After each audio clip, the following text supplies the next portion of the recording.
પોરબંદરના એક યુવાને ટેકનોલોજી ક્ષેત્રે નોંધપાત્ર સિદ્ધિ પ્રાપ્ત કરી છે.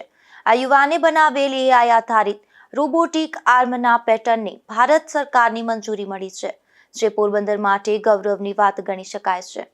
પોરબંદરમાં રહેતા ભૂષણ ભરતકુમાર જોશીએ ટેકનોલોજી ક્ષેત્રે નોંધપાત્ર સિદ્ધિ પ્રાપ્ત કરી છે. તેઓ અરવલ્લી જિલ્લાના મોડાસા શહેર સ્થિત ગવર્મેન્ટ એન્જિનિયરિંગ કોલેજમાં કોમ્પ્યુટર એન્જિનિયરિંગ વિભાગમાં 6ઠ્ઠા સેમેસ્ટરમાં અભ્યાસ કરી રહ્યા છે. તેમના દ્વારા વિકસાવવામાં આવેલ AI આધારિત રોબોટિક આર્મના પેટર્નને ભારત સરકારના પેટર્ન કાર્યાલય દ્વારા સત્તાવાર મંજૂરી આપવામાં આવી છે. આ પેટર્ન AI અને રોબોટિક્સ ટેકનોલોજી પર આધારિત છે, જેમાં ઊંચી ચોકસાઈ આવશ્યક હોય તેવા એન્જિનિયરિંગ કાર્યોને સ્માર્ટ રીતે ઓટોમેટ કરવા માટે રોબોટિક આર્મ વિકસાવવામાં આવ્યો છે. આ technology precision engineering, manufacturing, electrical automation તથા સ્માર્ટ પ્રોડક્શન સિસ્ટમમાં કાર્યક્ષમતા, ઝડપ અને ગુણવત્તામાં નોંધપાત્ર વધારો કરવાની ક્ષમતા ધરાવે છે.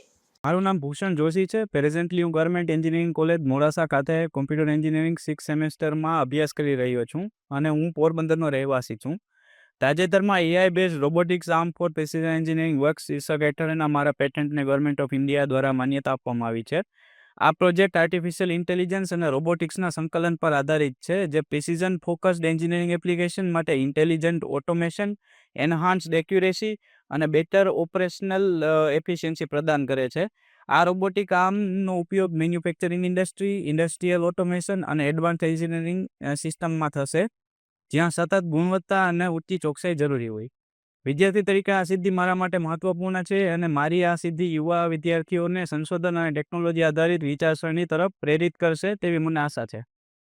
એક એન્જિનિયરિંગ વિદ્યાર્થી તરીકે માત્ર 20 વર્ષની ઉંમરે આવી સિદ્ધિ હાંસલ કરવી ગૌરવપૂર્ણ બાબત છે અને તે રાજ્ય તેમજ દેશના યુવા સંશોધકો માટે પ્રેરણારૂપ સાબિત થયું છે.